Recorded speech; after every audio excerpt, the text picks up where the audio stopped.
ಸರ್ವರಿಗೂ ಸುಸ್ವಾಗತ. ನಾರಾಯಣ ಸ್ಮರಣೆ ಪಾರಿಭಾಷಿಕ ಶಬ್ದಗಳ ಪರಿಚಯವನ್ನ ಮಾಡ್ಕೊಂಡು ಬರ್ತಾ ಇದ್ವಿ.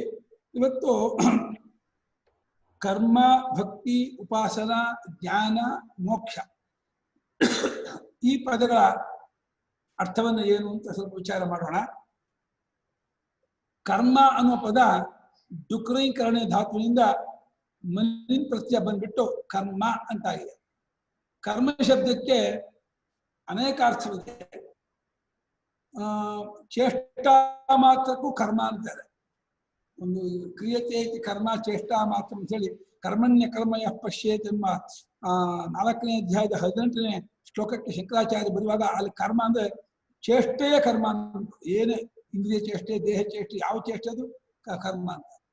ಇನ್ನೊಂದು ಕರ್ಮ ಅನ್ನುವಾಗ ಮಾಡಲ್ಪಟ್ಟ ವಸ್ತುವನ್ನು ಕರ್ಮ ಅಂತಾರೆ. ಕೌಶಿಕಿ ಉಪನಿಷತ್ತಲ್ಲಿ ಯಸ್ಯವ ಏತತ್ ಕರ್ಮ ಅಂತ ಹೇಳಿ ಜಗತ್ತನ್ನ ಕರ್ಮ ಅಂತಾರೆ. ಅಂದ್ರೆ ಮಾಡಲ್ಪಟ್ಟದ್ದಾದ ವಸ್ತುವನ್ನು ಕರ್ಮ ಅಂತಾರೆ. ಅದಕ್ಕೂ ಕರ್ಮ ಕರ್ಮ ಅಂತಾರೆ. ವ್ಯಾಕರಣದಲ್ಲಿ ಕ್ರಿಯೆಯಿಂದ ವ್ಯಾಪಿಸಲ್ಪಟ್ಟ ವಸ್ತು ಅದನ್ನು ಕರ್ಮ ಅಂತಾರೆ. ರಾಮನು ಕಣ್ಣಿನಿಂದ ಮರವನ್ನು ನೋಡುತ್ತಾನೆ ಅಂದ್ರೆ ರಾಮನು ಕರ್ತೃ, ಕಣ್ಣಿನಿಂದ ಅನ್ನೋದು ಸಾಧನ, ಮರ ಅನ್ನೋದು ಕರ್ಮ. ಮರವನ್ನು ನೋಡುತ್ತಾನೆ, ಕ್ರಿಯೆಗೆ ವಿಷಯವಾದ ಕರ್ಮ ಅಂತ. ಹೀಗೆ ಈ ರೀತಿ ಕರ್ಮ ಅಂತಾರೆ. ಇನ್ನು ಮೀಮಾಂಸಕರು ಕರ್ಮ ಅಂದ್ರೆ ಅಗ್ನಿಹೋತ್ರಾದಿ ಕರ್ಮಗಳನ್ನು ಕರ್ಮ ಅಂತಾರೆ.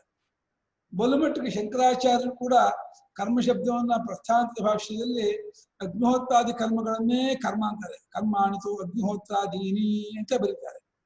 ಆ ಕರ್ಮ ಅಂದ್ರೆ ಅದು ಕರ್ಮದಲ್ಲಿ 4 ತರಹ: ನಿತ್ಯ, ನೈಮಿತ್ತಿಕ, ಕಾಮ್ಯ, ಪ್ರತಿಷಿದ್ಧ ಅಂತ 4 ತರಹ ಕರ್ಮ.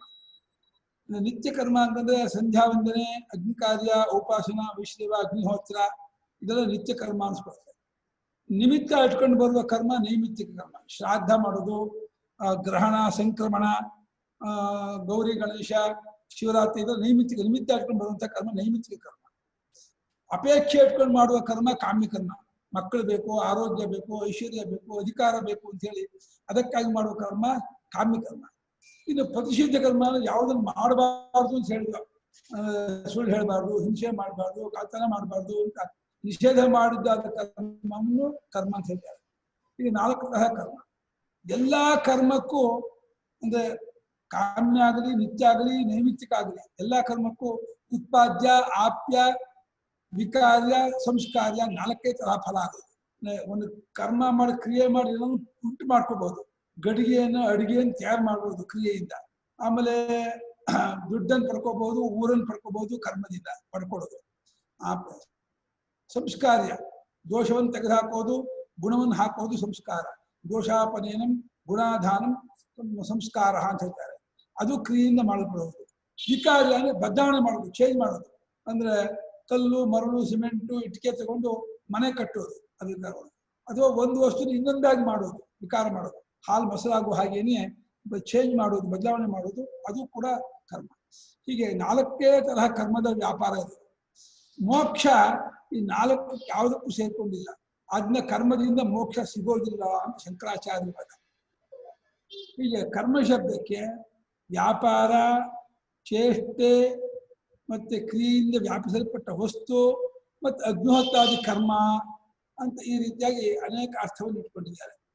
ಭಾಷ್ಯದಲ್ಲೂ ಕೆಲವು ಸಂದರ್ಭದಲ್ಲಿ ಕೆಲವು ಅರ್ಥವನ್ನು ಇಟ್ಕೊಂಡಿದ್ದಾರೆ. ಕರ್ಮ ಅನ್ನೋದು ಕ್ರಿಯೆಯಿಂದ ವ್ಯಾಪಿಸಲ್ಪಟ್ಟ ವಸ್ತುವನ್ನು ಕರ್ಮ ಅಂತ ಎಷ್ಟೋ ಸಂದರ್ಭದಲ್ಲಿ ಹೇಳ್ತಾರೆ. ಹಾಗಾಗಿ ಆಯಾ ಸಂದರ್ಭ ನೋಡಿ ಆ ಕರ್ಮ ಶಬ್ದಕ್ಕೆ ಅರ್ಥವನ್ನು ಮಾಡ್ಕೋಬೇಕು.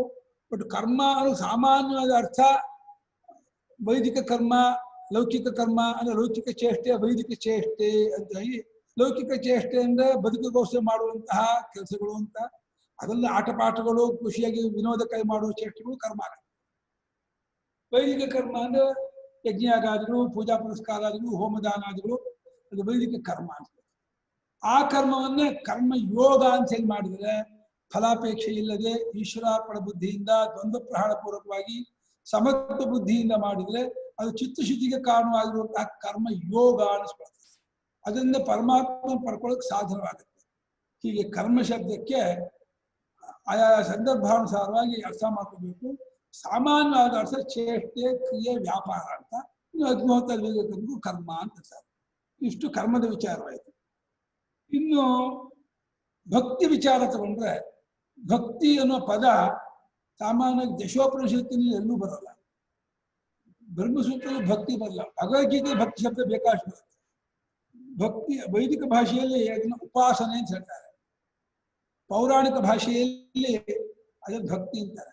ಭಕ್ತಿ ಶಬ್ದಕ್ಕೆ ಅರ್ಥ ಏನು ಅಂದ್ರೆ ಸಾತು ಅಸ್ಮಿನ್ ಪರಮ ಪ್ರೇಮ ರೂಪ. ಆ ಭಕ್ತಿ ಅನ್ನೋದು ಈ ಪರಮಾತ್ಮನಲ್ಲಿ ನಿರ್ವ್ಯಾಜವಾದ ಪ್ರೇಮಕ್ಕೆ ಭಕ್ತಿ ಹೆಸರು. ಪ್ರೇಮವೇ ನಮಗೆಲ್ಲರಿಗೂ ಸಹಜವಾಗಿರುವ ಪ್ರೀತಿ ಪ್ರೇಮ ಏನಿದೆ ಅದನ್ನು ಭಗವಂತನಿಗೆ ಕನೆಕ್ಟ್ ಮಾಡಿದ್ರೆ ಅದು ಭಕ್ತಿ ಅನಿಸ್ಕೊಳ್ತದೆ. ಅದು ದುಡ್ಡಿಗೆ ಕನೆಕ್ಟ್ ಮಾಡಿದ್ರೆ ಆ ಪ್ರೇಮವನ್ನ ಪ್ರೀತಿಯನ್ನ ಆಸೆ ಅನಿಸ್ಕೊಳ್ತದೆ. ಅದು ಕಂಡು ಹುಡುಗಿಗೆ ಕಂಡು ಹುಡುಗರ ಮೇಲೆ ಪ್ರೀತಿ ಪ್ರೇಮ ಇಟ್ಕೊಂಡ್ರೆ ಅದು ಕಾಮ ಅನ್ಸ್ಕೊಳ್ತದೆ. ಹಾಗೆ ಗೆಳೆಯರ ಮೇಲೆ ಇಟ್ಟ ಪ್ರೇಮಕ್ಕೆ ಸ್ನೇಹ ಅನ್ಸ್ಕೊಳ್ತದೆ. ದೊಡ್ಡವರ ಮೇಲೆ ಇಟ್ಟಂತಹ ಪ್ರೇಮಕ್ಕೆ ಗೌರವ ಅನ್ಸ್ಕೊಳ್ತದೆ.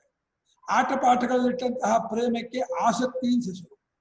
ಈಗ ಒಂದೇ ಪ್ರೇಮವೇ ಬೇರೆ ಬೇರೆ ಜಾಗದಲ್ಲಿ ಬೇರೆ ಬೇರೆ ಹೆಸರು ತಗೊಳ್ಳುತ್ತೆ. ಅದೇ ಪರಮಾತ್ಮನೊಂದೇ ಸಂಬಂಧಪಟ್ಟ ಪ್ರೇಮಕ್ಕೆ ಭಕ್ತಿ ಅಂತ ಹೆಸರು. ಆ ಭಕ್ತಿ ಅನ್ನೋದು ಭಜ ಸೇವಾಯಾಮ್ ಎಂಬ ಧಾತುವಿಂದ ಬಂದಂತಹ ಕ್ತಿಂ ಪ್ರತ್ಯಯ, ಭಜಿಸುವಿಕೆ ಸೇವಿಸುವಿಕೆ ಅಂತ. ಸೇವಿಸೋದು ಅಂತ ಅರ್ಥವಾದರೂ ಕೂಡ ಪ್ರೇಮವಿಲ್ಲದೆ ಸೇವಿಸೋಕ್ಕಾಗಲ್ಲ ಅಂತ. ಅದರಿಂದ ಲಕ್ಷಣೆಯಿಂದ ಅದು ಪ್ರೇಮವನ್ನು ಹೇಳುತ್ತೆ ಹೊರತು ಶಬ್ದಾರ್ಥದಿಂದ ಸೇವೆ ಮಾಡುವುದು ಅಂತಿದ್ರು ಕೂಡ ಅದು ಪ್ರೇಮ ವೃತ್ತಿಯನ್ನ ಪ್ರಧಾನವಾಗಿ ಇಟ್ಕೊಂಡು ಮಾಡುವ ಕೆಲಸವನ್ನ ಭಕ್ತಿ ಸೇವೆ ಅಂತಂತಾರೆ. ಹಾಗಾಗಿ ಭಕ್ತಿ ಶಬ್ದವು ಶ್ವೇತಾಶ್ವೇತೋಪನಿಷತ್ತು ಬರುತ್ತೆ. ಎಸ್ ದೇವೇ ಪರ ಭಕ್ತಿ ಅಂತ ಒಂದೇ ಭಕ್ತಿ ಶಬ್ದ ಬರುತ್ತೆ. ವೇದದಲ್ಲಿ ಎಲ್ಲೂ ಭಕ್ತಿ ಶಬ್ದ ಬರೋದೇ ಇಲ್ಲ. ಸಾಮವೇದದಲ್ಲಿ ಭಕ್ತಿ ಶಬ್ದ ಇದೆ, ಅಲ್ಲಿ ಭಕ್ತಿಯಿಂದ ವಿಭಾಗ ಅಂತ ಅರ್ಥ. ಪಾಂಚಭಕ್ತಿಕ ಸಾಮ, ಸಾಪ್ತಭಕ್ತಿಕ ಸಾಮ ಅಂತ 5 ವಿಭಾಗ ಇರುವ ಸಾಮ, 7 ವಿಭಾಗ ಇರುವ ಸಾಮ ಅಂತ. ಅಲ್ಲಿ ವಿಭಾಗ ಅಂದ್ರೆ ಹೇಗೆ ಪಾಂಚಭಕ್ತಿಕದಲ್ಲಿ ಹಿಂಕಾರ, ಪ್ರಸ್ತಾವ, ಉದ್ಗೀತ, ಪ್ರತಿಹಾರ, ನಿಧನ ಅಂತ 5 ಭಾಗ ಇದೆ. ಅದಕ್ಕೆ ಆದಿ ಉಪದ್ರವ ಸೇರಿಸಿದ್ರೆ ಸಾಪ್ತಭಕ್ತಿಕ ಸಾಮ ಅಂತ. ಅದರ ಭಕ್ತಿಯಿಂದ ವಿಭಾಗ ಅಂತ ಅಷ್ಟೇ ಅರ್ಥ. 7 ವಿಭಕ್ತಿ ಅಂತವಲ್ಲ, ವಿಭಕ್ತಿಯಿಂದ ವಿಭಾಗ ಅಂತ ಅರ್ಥ. ಆದ್ರೆ ಇಲ್ಲಿ ಭಗವದ್ಗೀತೆಯಲ್ಲಿ ಭಕ್ತ್ಯಾ ಮಾಮ ವಿಜಾನಾತಿ ಮಧ್ಯಾಜಿ ಅದು ಮನ್ಮನಾ ಭವ ಮದ್ಭಕ್ತ. ಅಲ್ಲಿ ಭಕ್ತ ಅನ್ನುವಾಗ ಭಕ್ತಿ ಅನ್ನುವಾಗ ಭಗವಂತನ ಇಟ್ಟ ಪ್ರೇಮಕ್ಕೆ ಹೆಸರು. ಯಾಕೆ ಭಕ್ತಿ ಅನ್ನುವಾಗ ಎಷ್ಟೋ ಜನಕ್ಕೆ ಆ ಚಿರಪರಿಚಿತವಾದ ಪದವಾದ್ರೂ ಕೂಡ ಪೂಜೆ ಮಾಡೋದೇ ಭಕ್ತಿ ಅಂತಾರೆ, ಭಜನೆ ಮಾಡೋದೇ ಭಕ್ತಿ ಅಂತಾರೆ, ಜಪ ಮಾಡೋದು, ಹೋಮ ಮಾಡೋದು, ಪಾರಾಯಣ ಮಾಡೋದು ಭಕ್ತಿ ಅಂತಾರೆ. ಅದು ಭಕ್ತಿಯ ಅಭಿವ್ಯಕ್ತಿಯ ಹೊರತು ಅದೇ ಭಕ್ತಿ ಅಲ್ಲ. ಭಕ್ತಿ ಅನ್ನೋದು ಮನಸ್ಸಿನ ಧರ್ಮ, ಅಂತಃಕರಣದ ಗುಣವೇ ಹೊರತು ಹೊರಗಡೆ ತೋರಲ್ಲ. ಹೊರಗಡೆಯಲ್ಲಿ ಭಕ್ತಿಯ ಆವಿಷ್ಕಾರ ಆಗುತ್ತೆ. ಹೊರಗಡೆ ಭಕ್ತಿ ತುಂಬ್ಕೊಂಡ್ಬಿಟ್ರೆ, ಆ ಪರಮಾತ್ಮ ತುಂಬಾ ಭಕ್ತಿ ತುಂಬ್ಕೊಂಡ್ಬಿಟ್ರೆ ಭಜನೆ ಮಾಡೋಣ, ಸ್ತೋತ್ರ ಮಾಡೋಣ, ಪಾರಾಯಣ ಮಾಡೋಣ, ಜಪ ಮಾಡೋಣ, ಪೂಜನೆ ಮಾಡೋಣ ಅನ್ಸುತ್ತೆ.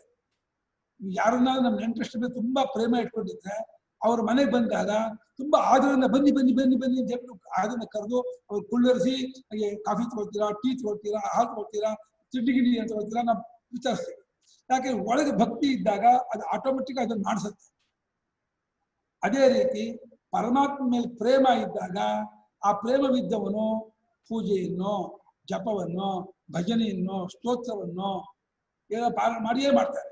ಆದ್ರೆ ಅದು ಭಕ್ತಿಯಿಂದ ತೋರಿಕೊಂಡ ಭಕ್ತಿಯ ಪ್ರಕಟಣೆ, ಭಕ್ತಿಯ ಆವಿಷ್ಕಾರವೇ ಹೊರತು ಅದೇ ಭಕ್ತಿ ಅಲ್ಲ.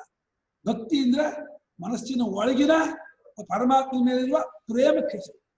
ಆ ಪರಮಾತ್ಮನು ಸ್ವಯಂ ಆನಂದ ಸ್ವರೂಪ, ಪ್ರೇಮ ಸ್ವರೂಪ. ಪರಮಾತ್ಮನ ಪ್ರೇಮ ಮಾಡಬೇಕಾಗಿಲ್ಲ. ಪರಮಾತ್ಮನ ಪ್ರೇಮ ಸಹಜವಾಗಿದೆ.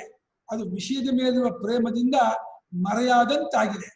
ಹಾಗಾಗಿ ನಾವು ಏನು ಮಾಡಬೇಕು ಅಂದ್ರೆ ದುಡ್ಡಿನ ಮೇಲೆ, ನೆಂಟರಿಷ್ಟರ ಮೇಲೆ, ಮನೆ ಮಕ್ಕಳ ಮೇಲೆ, ಹೆಂಡತಿ ಮಕ್ಕಳ ಮೇಲೆ, ಬಾಕಿ ಲೌಕಿಕ ವಸ್ತು ಮೇಲೆ ಇಟ್ಟ ಪ್ರೇಮವನ್ನ ನಾವು ಡಿಸ್ಕನೆಕ್ಟ್ ಅಂದ್ರೆ ಅದನ್ನು ತಪ್ಪಿಸಿಬಿಟ್ರೆ ತಾನೇ ಪರಮಾತ್ಮನ ಪ್ರೇಮ ಹೋಗ್ತದೆ. ಪರಮಾತ್ಮನ ಪ್ರೇಮ ಮಾಡೋದಲ್ಲ. ಯಾಕಂದ್ರೆ ಪರಮಾತ್ಮನೇ ಪ್ರೇಮ ಸ್ವರೂಪ. ಪರಮಾತ್ಮ ಅಂದ್ರೆ ನಮ್ಮಗಳ ನಿಜವಾದ ಆತ್ಮ. ನಮಗೋಸ್ಕರವಾಗೇ ಹೆಂಡತಿ, ಮಕ್ಕಳು, ಮನೆ, ಮಠ, ದುಡ್ಡೇ ಹೊರತು ಅದಕ್ಕಾಗಿ ಅದಲ್ಲ. ಅದೆಲ್ಲ ಪ್ರೀತಿ ಮಾಡಿ ಪ್ರೇಮವಾಗತ್ತೆ. ಆದ್ರೆ ನಮ್ಮ ಸ್ವರೂಪ ಸ್ವಭಾವದಿಂದಲೇ ಪ್ರೇಮವಾಗಿದೆ. ಅದರಿಂದ ಆತ್ಮ ಸ್ವರೂಪವೇ ಪ್ರೇಮ ಸ್ವರೂಪ, ಆನಂದ ಸ್ವರೂಪ. ಆನಂದ ಸ್ವರೂಪನಾದ ಪರಮಾತ್ಮನು ನಮ್ಮ ಅಂತಃಕರಣ ತಟ್ಟೆ ಮೇಲೆ ಪ್ರತಿಫಲಿತವಾದಾಗ, ಪ್ರತಿಬಿಂಬಿತವಾದಾಗ ಪ್ರೇಮಾಕಾರವಾಗಿ ಎದ್ಕೊಳ್ತಾನೆ. ಚೈತನ್ಯ ಸ್ವರೂಪನಾದ ಪರಮಾತ್ಮನು ನಮ್ಮ ಅಂತಃಕರಣ ಬಿದ್ದಾಗ ಜ್ಞಾನಾಕಾರವಾಗಿ ತಿಳ್ಕೊಳ್ತಾನೆ. ಜ್ಞಾನ ಭಕ್ತಿ ಇರುವುದು ರೂಪಾಯಿ 2 ಮುಖ ಇದ್ದ ಹಾಗೆ, ಬೇರೆ ಅಲ್ಲ. ಅದರಿಂದ ಪರಮಾತ್ಮನ ಪ್ರೇಮ ಅಂತಂದ್ರೆ ಪರಮಾತ್ಮನೇ ಬೇಕು ಅನ್ನೋ ತೀವ್ರ ಇಚ್ಛೆ ತಿಳ್ಕೊಂಡು ಅದಕ್ಕಾಗಿ ಲೌಕಿಕವಾಗಿ ಎಲ್ಲವನ್ನು ಬಿಡೋದೇ ಪರಮಾತ್ಮ ಪ್ರೇಮ. ಇವಾಗ ಹೇಳಿದ್ರೆ ಪರಮಾತ್ಮ ಪ್ರೇಮ ನಾವೆಲ್ಲ ಮಾಡ್ತಿದ್ವಿ, ನಮಗೂ ಗೊತ್ತಿಲ್ಲದೇನೆ ನಾವು ಪ್ರೀತಿಸ್ತಾ ಇರೋದು ಪರಮಾತ್ಮನ. ಆದ್ರೆ ಪರಮಾತ್ಮ ಪ್ರೀತಿಸ್ತಾ ಇದೀವಿ ನಾವು ಅನ್ಕೊಂಡಿಲ್ಲ. ನಾವು ದುಡ್ಡನ್ನು ಪ್ರೀತಿಸ್ತಾ ಇದ್ರೆ ಆ ದುಡ್ಡಿನ ರೂಪದಲ್ಲೂ ಪರಮಾತ್ಮ ಪ್ರೇಮಿಸ್ತಾ ಇರ್ತೀವಿ. ಬಂಗಾರವನ್ನು ಪ್ರೇಮಿಸ್ತಾ ಇದ್ರೆ ಅಥವಾ ಒಡವೆ ಬಟ್ಟೆ ಬೇರೆ ಪ್ರೇಮಿಸ್ತಾ ಇದ್ರೆ ಆ ರೂಪದಲ್ಲಿ ಪರಮಾತ್ಮ ಪ್ರೇಮಿಸ್ತಾ ಇರ್ತೀವಿ. ನಮ್ಗೆ ಆ ಹೆಸರು ಆಕಾರ ಪರಮಾತ್ಮ ಮುಚ್ಚಾಕಿರುತ್ತೆ. ಆದ್ಮೇಲೆ ಪರಮಾತ್ಮ ಪ್ರೇಮ ನಿಮ್ಗೆ ಅನಿಸಲ್ಲ. ಅದು ನಿಜವಾಗಿ ಪರಮಾತ್ಮನ ಪ್ರೇಮವೇ ಎಲ್ಲಾ ಕಡೆಯಲ್ಲೂ ಇರುವುದು. ಅದು ಪ್ರೀತಿ ಮಾಡಿ ಪ್ರಿಯವಾಗಿಲ್ಲ, ಸ್ವಭಾವದಲ್ಲೇ ಪ್ರೇಮನಾಗಿದ್ದಾನೆ. ಎಲ್ಲರೂ ಪ್ರೀತಿ ಮಾಡಿ ಪ್ರಿಯರಾಗ್ತಾರೆ, ಆದ್ಮೇಲೆ ಆ ಪ್ರೇಮ ಹೋಗ್ಬಿಡುತ್ತೆ. ಗಂಡ ಹೆಂಡತಿಯ ಪ್ರೇಮವೂ ಹೋಗುತ್ತೆ, ತಂದೆ ಮಕ್ಕಳ ಪ್ರೇಮವೂ ಹೋಗುತ್ತೆ, ಅಣ್ಣ ತಮ್ಮಂದಿರ ಪ್ರೇಮವೂ ಹೋಗುತ್ತೆ. ಹಾಗಾದ್ರೆ ಅದು ಮಾಡಿ ಬಂದ ಪ್ರೇಮ ಆದ್ರಿಂದ ತನಗೆ ಪ್ರತಿಕೂಲವಾದಾಗ ಆ ಪ್ರೇಮ ಹೋಗ್ಬಿಡುತ್ತೆ. ಆದರೆ ಆತ್ಮ ಪ್ರೇಮ ಮಾತ್ರ ಹೋಗುವುದಿಲ್ಲ, ಅದು ಸ್ವಲ್ಪ ಪ್ರೇಮ. ಹಾಗಾಗಿ ಭಕ್ತಿ ಅಂತಂದ್ರೆ ನಿರ್ವ್ಯಾಜವಾದ ಭಗವಂತನಲ್ಲಿಟ್ಟಂತಹ ಪ್ರೇಮಕ್ಕೆ ಭಕ್ತಿ ಅಂತ ಹೆಸರು, ಭಕ್ತಿ ವಿಚಾರ. ಇನ್ನು ಉಪಾಸನಾ ಅಂತಂದ್ರೆ ಇದೇ ವೈದಿಕ ಭಾಷೆಯಲ್ಲಿ ಈ ಪ್ರೇಮವನ್ನು ಉಪಾಸನಾ ಅಂತ ಹೇಳ್ತಾರೆ. ಒಂದು ವಿಶೇಷ ಏನು ಅಂದ್ರೆ ಉಪಾಸನೆಯಲ್ಲಿ ಒಂದು ನಿಯಮಗಳು ಮಾಡಿಕೊಡ್ತಾರೆ. ನಿರಂತರವಾಗಿ ಆ ಭಾವನೆ ಇರಬೇಕು, ಆಮೇಲೆ ಶಾಸ್ತ್ರೋಕ್ತವಾಗಿರಬೇಕು, ಬೇರೆ ಲೌಕಿಕ ಪ್ರತ್ಯಯ ಬೆರಿಬಾರದು. ಉಪಾಸನ ನಾಮ ಯಥಾಶಾಸ್ತ್ರಂ ತುಲ್ಯ ಪ್ರತ್ಯಯ ಸಂತತಿ ಅಸಂಕೀರ್ಣ ಚ ಅತ ಪ್ರತ್ಯಯ ಶಾಸ್ತ್ರೋಕ್ತಾಲಂಬನ ವಿಷಯಾಚ ಅಂತ. ಉಪಾಸನೆಗೆ ಮೊಟ್ಟ ಮೊದಲಿಗೆ ಶಾಸ್ತ್ರ ಹೇಳಿರುವಂತಹ ವಿಷಯದಲ್ಲಿಯೇ ಉಪಾಸನೆ ಮಾಡಬೇಕು. ಎರಡನೇದಾಗಿ ನಿರಂತರವಾಗಿ ಮಾಡಬೇಕು. ಮೂರನೇದಾಗಿ ಬೇಸರವಿಲ್ಲದೆ ಪ್ರೇಮದಿಂದ ಮಾಡಬೇಕು, ಭಕ್ತಿ ಶ್ರದ್ಧೆಯಿಂದ ಮಾಡಬೇಕು.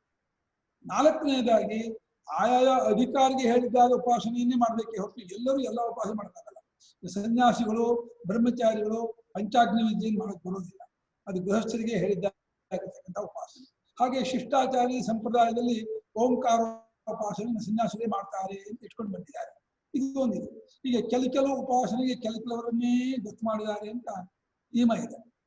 ಇದನ್ನ ಗುರುಮುಖತವಾಗಿಯೇ ಸಂಪ್ರದಾಯದಲ್ಲೇ ತಿಳ್ಕೊಬೇಕು ಉಪಾಸನೆಯನ್ನು. ಉಪಾಸನ ಶಬ್ದ ಉಪ ಅಂದ್ರೆ ಸಮೀಪದಿಂದ, ಆಸನ ಅಂದ್ರೆ ಕೂರೋದು ಅಂತ. ಆಸ ಉಪವೇಶನೆ ಧಾತು ಅಂದ್ರೆ ದೇವತಾ ಸ್ವರೂಪದಲ್ಲಿ, ದೇವತಾ ಆಕಾರದಲ್ಲಿ ಪ್ರೇಮದಿಂದ ಬಹಳ ಹೊತ್ತು ಅಲ್ಲಿಯೇ ಕೂರೋದೇ ಉಪಾಸನೆ. ನಿರಂತರವಾಗಿ ಅಲ್ಲಿಯೇ ಕೂರ್ತಾ ಇರೋದು ಅದು ಉಪಾಸನೆ ಅಂತ ಹೇಳ್ತಾರೆ. ಇನ್ನು ಪೌರಾಣಿಕವಾಗಿಯೂ ರಾಮೋಪಾಸನೆ, ಶಿವೋಪಾಸನೆ, ದೇವಿ ಉಪಾಸನೆ, ಕೃಷ್ಣೋಪಾಸನೆ ಮಾಡಬಹುದು.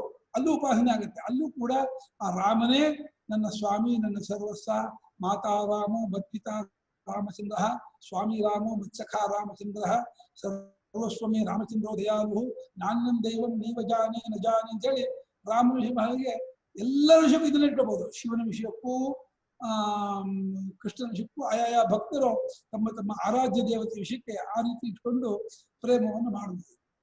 ಪುರಾಣೋಕ್ತವಾದ ಉಪಾಸನೆ ಆಗುತ್ತೆ, ಸ್ಮೃತ್ಯುಕ್ತ ಉಪಾಸನೆ, ಶ್ರುತ್ಯುಕ್ತ ಉಪಾಸನೆ, 3 ತರಹ ಇದೆ. ಒಟ್ಟಿನಲ್ಲಿ ಎಲ್ಲಾ ಉಪಾಸನೆಗಳಲ್ಲೂ ಸಮೀಪದಿಂದ ಆ ದೇವತೆಯಲ್ಲಿ ಪ್ರೇಮದಿಂದ ಬಹಳ ಹೊತ್ತು ಎದ್ದಾಗಿನ ರಾತ್ರಿವರೆಗೂ ಆ ಭಾವನೆಯಲ್ಲಿ ಕೂತ್ಕೊಂಡು ಸಾಕ್ಷಾತ್ಕಾರ ಆಗಬೇಕು. ಉಪಾಸನೆಗೆ ಅದು ಬಹಳ ಮುಖ್ಯ. ಸಾಕ್ಷಾತ್ಕಾರದಿಂದಲೇ ಫಲಪ್ರಾಪ್ತಿಯಾಗುವುದು. ಅಂದ್ರೆ ಆ ದೇವತೆಗೆ ನಾನಾಗಿದ್ದೀನಿ ಅನ್ನುವಂತಹ ಭಾವನೆ ಬರಬೇಕು. ಅವಾಗ ಆ ಉಪಾಸನೆ ಮೈಗೂಡಿಸು ಅದನ್ಗೆ ಇದಾಯಿತು, ಫಲ ಆಗುತ್ತೆ ಅಂತ ಹೇಳಿದ್ದಾರೆ. ಇಷ್ಟು ಉಪಾಸನೆ. ಇದು ಜ್ಞಾನ ಅನ್ನುವಾಗ ಜ್ಞಾನ ಶಬ್ದಕ್ಕೂ ಕೂಡ ಉಪಾಸನೆಗೂ ಅರ್ಥ ಇದೆ, ಸುಮ್ಮನೆ ಲೌಕಿಕವಾದ ಪದಾರ್ಥದ ಅರಿವುಗೂ ಅರ್ಥ ಇದೆ. ಜ್ಞಾನ ಅಂದ್ರೆ ಆತ್ಮನನ್ನು ತಿಳ್ಕೊಳ್ಳುವಂತಹ ತಿಳುವಳಿಕೆಗೂ ಜ್ಞಾನ ಅಂತ. ಆಯಾ ಸಂದರ್ಭಾನುಸಾರವಾಗಿ ಜ್ಞಾನ ಶಬ್ದಕ್ಕೆ ಅರ್ಥ ಮಾಡ್ಕೋಬೇಕಾಗುತ್ತೆ. ಜ್ಞಾನ ಶಬ್ದಕ್ಕೆ ಎಲ್ಲಾ ಕಡೆಯಲ್ಲೂ ಒಂದೇ ಅರ್ಥ ಅಲ್ಲ. ಜ್ಞಾ ಅವಬೋಧನೆ ಎಂಬ ಧಾತುವಿನಿಂದ ಯುಟ್ ಪ್ರತ್ಯಯ ಬಂದು ಜ್ಞಾನಂ ಅಂತಾಗಿದೆ. ಅರಿಯುವಿಕೆ, ಅರಿಯೋದು ಅಂತ ಅರ್ಥ. ಅರಿಯೋದು ಸಾಮಾನ್ಯ ಘಟಪಟಾದಿ ವಸ್ತುವನ್ನು ಅರಿಯೋದೇ. ಆಮೇಲೆ ವಿದ್ಯಾಭ್ಯಾಸವೂ ಒಂದು ಜ್ಞಾನವೇ. ಉಪಾಸನೆಯನ್ನು ಜ್ಞಾನ ಅಂತ ಶಂಕರಾಚಾರ್ಯ ಕರೀತಾರೆ. ಆದರೆ ಮುಖ್ಯವಾಗಿ ಸಮ್ಯಜ್ಞಾನ, ಆತ್ಮಜ್ಞಾನ, ಬ್ರಹ್ಮಜ್ಞಾನ ಅನ್ನೋದ ಪರಮಾರ್ಥ ವಸ್ತು ಯಾವ ರೀತಿ ಇದೆಯೋ ಆ ರೀತಿ ಅರ್ಥ ಮಾಡ್ಕೊಳ್ಳೋದು. ಅಂದ್ರೆ ಅದರ ಬಗ್ಗೆ ಇರೋ ತಪ್ಪುಳಿಕೆ ಬಿಟ್ಟು ಆ ಸ್ವರೂಪದಲ್ಲೇ ನೆಲೆ ನಿಲ್ಲುವುದು ಅಂತ ಅರ್ಥ ಜ್ಞಾನ. ಆ ಜ್ಞಾನವೇ ಅಜ್ಞಾನ ಕಳೆಯೋದು. ಅಜ್ಞಾನ ನಿವೃತ್ತಿ ಆದಾಗಲೇನೆ ಆತ್ಯಂತಿಕ ಪುರುಷಾರ್ಥ ಆಗುವುದು ಅಂತ ಹೇಳಿ ಶಾಸ್ತ್ರದಲ್ಲಿ ಬಹಳ ಹೊತ್ತು ಹೇಳಿದೆ. ಶಂಕರಾಚಾರ್ಯರು ಬಹಳ ಹೊತ್ತು ಹೇಳಿದ್ದಾರೆ. ಆತ್ಮಜ್ಞಾನವಿಲ್ಲದೆ ಹೋದರೆ ಅವನಿಗೆ ಮೋಕ್ಷವೇ ಇಲ್ಲ. ಆತ್ಮಜ್ಞಾನವೇ ಮೋಕ್ಷಕ್ಕೆ ಸಾಧನ. ಆತ್ಮಜ್ಞಾನವಿಲ್ಲದೆ ಇರೋದ್ರಿಂದಲೇ ಸಂಸಾರ, ದುಃಖ, ಅನರ್ಥ, ಹುಟ್ಟು, ಮರಣ ಇತ್ಯಾದಿ ಆಗ್ತಾ ಇರುತ್ತೆ ಅಂತ ಹೇಳ್ತಾರೆ.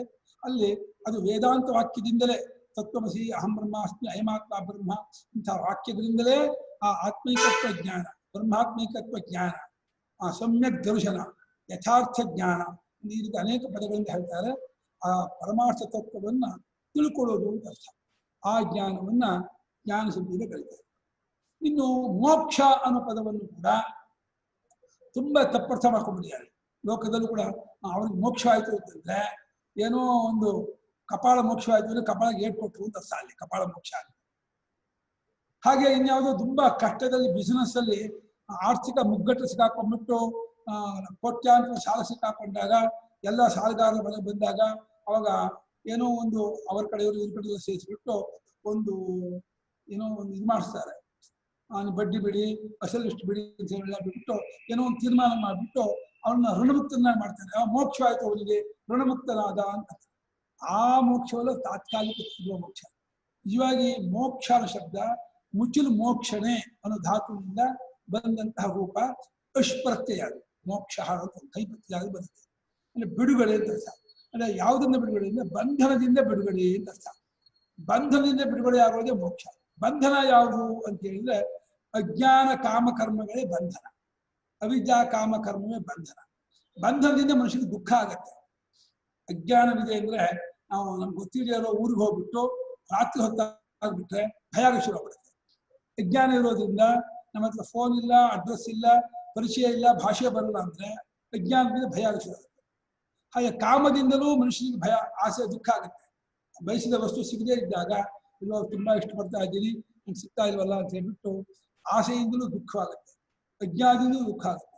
ಕರ್ಮವೂ ಕೂಡ ದುಃಖಕ್ಕೆ ಕಾರಣವೇ. ಈ ಮಾಡಲೇಬೇಕು ಅಂತ ಹೇಳಿ ಒಂದು 10 ಬುಟ್ಟಿ ಮಂಕ್ರಿ ಎಷ್ಟು ಪಾತ್ರೆ ಇಷ್ಟು ತೊಳೆದು ಹೋಗ್ಬೇಕು, ಅಥವಾ ಒಂದು 100 ಬಟ್ಟೆ ಇಷ್ಟು ಒಗೆದು ಹೋಗ್ಬೇಕು, ಅಥವಾ ಇಷ್ಟು ಕೆಲಸ ಮುಗಿಸ್ಕೋಬೇಕು ಅಂದ್ರೆ ಒಂದು ರೀತಿ ಬೈಂಡಿಂಗ್, ಬಂಧನ ಬಂದಾಗಿ ದುಃಖ ಆಗುತ್ತೆ. ಈ 3 ಪ್ರಕಾರವಾದ ಬಂಧನಕ್ಕೂ ಅಜ್ಞಾನವೇ ಕಾರಣ. ಅಜ್ಞಾನ ಹೋಗೋದು ಜ್ಞಾನದಿಂದಲೇ. ಹೇಗೆ ಕತ್ತಲೆ ಹೋಗೋದು ಬೆಳಕಿನಿಂದಲೇನೆಯೋ ಅದೇ ರೀತಿ ಅಜ್ಞಾನ ಹೋಗೋದು ಜ್ಞಾನದಿಂದಲೇ. ಜ್ಞಾನ ಉಂಟಾಗೋದು ವೇದಾಂತ ವಾಕ್ಯ ವಿಚಾರದಿಂದಲೇ ಜ್ಞಾನ ಉಂಟಾಗೋದು. ವಿಚಾರದಿಂದ ಜ್ಞಾನ ಉಂಟಾದಾಗ ಅಜ್ಞಾನ ಹೋದಾಗ ಮೋಕ್ಷ ಆಗುತ್ತೆ. ಈ ಮೋಕ್ಷ ಅನ್ನೋದು ಆತ್ಮ ಸ್ವರೂಪವೇ ಹೊರತು ಮೋಕ್ಷ ಪಡ್ಕೊಳ್ಳೋದಲ್ಲ, ಅದು ಹೊಂದೋದಲ್ಲ. ಬಿಡುಗಡೆ ಆದ್ರೆ ಸಾಕು. ಅವಿದ್ಯಾ ಕಾಮಕರ್ಮಗಳು ಬಿಡುಗಡೆ ಆಗ್ಬಿಟ್ರೆ ನಾವು ಮುಕ್ತರಾಗ್ಬಿಡ್ತೀವಿ. ಸ್ವಭಾವದಿಂದಲೇ ನಮ್ಮ ಆತ್ಮ ಸ್ವರೂಪ ಮುಕ್ತಿ ಸ್ವರೂಪ, ಮುಕ್ತ ಸ್ವರೂಪ. ಅದಕ್ಕೆ ಅಜ್ಞಾನ ಕಾಮಕರ್ಮದಿಂದ ಮರೆಯಾದಂತಾಗುತ್ತೆ. ಇದನ್ನ ಆತ್ಮಜ್ಞಾನ ಮಾಡ್ಕೊಂಡು ಅಜ್ಞಾನವನ್ನು ಕಳ್ಕೊಂಡು ಇದ್ರೆ ಮೋಕ್ಷವಾಯಿತು ಅಂತ. ಆದ್ರೆ ಅವರು ಸ್ವಾಮಿಗಳು ಮುಕ್ತರಾದ್ರು ಅಂದ್ರೆ ಶರೀರ ತ್ಯಾಗ ಮಾಡಿದ್ರು ನಡೆಸಿ ಮುಕ್ತರಾದ್ರು ಅಂತಾರೆ. ಅದು ಆ ಅರ್ಥದಲ್ಲಿ ಶಂಕರಾಚಾರ್ಯರು ಮುಖ್ಯಾಸನ ಮುಕ್ತಿ ಅಂತ. ಹಾಗೆ ಉಪಾಸಕರು ಬ್ರಹ್ಮಲೋಕಗಳನ್ನು ಹೋದವನ್ನು ಮುಕ್ತರು ಅಂತ ಕರೀತಾರೆ. ಆ ಎಲ್ಲ ಮೋಕ್ಷವೂ ಗೌಣ ಮೋಕ್ಷವೇ, ತಾತ್ಕಾಲಿಕ ಮೋಕ್ಷವೇ. ಆತ್ಯಂತಿಕ ಮೋಕ್ಷ ಅಂದ್ರೆ ಬ್ರಹ್ಮಜ್ಞಾನದಿಂದ ಉಂಟಾಗುವಂತ ಮೋಕ್ಷ, ಆತ್ಯಂತಿಕ ಮೋಕ್ಷ. ಇದೇ ಜೀವನದ ಪರಮ ಪುರುಷಾರ್ಥ, ಜೀವನದ ಪರಮ ಧ್ಯೇಯ, ಪರಮ ಗುರಿ. ಇದನ್ನು ಪಡ್ಕೊಂಡ್ರೆ ಮತ್ತೆ ಮರಳಿ ಸಂಸಾರಕ್ಕೆ ಹುಟ್ಟಿ ಬರೋದಿಲ್ಲ. ಅವನು ನಿತ್ಯಾನಂದವಾಗಿ ಶಾಂತಿಯನ್ನ ಹೊಂದಿದವನಾಗಿ ಸುಖವಾಗಿ ನೆಮ್ಮದಿಯಾಗಿ ಆನಂದದಿಂದ ಸ್ವರೂಪದಲ್ಲಿ ಇದ್ದುಬಿಡ್ತಾನೆ.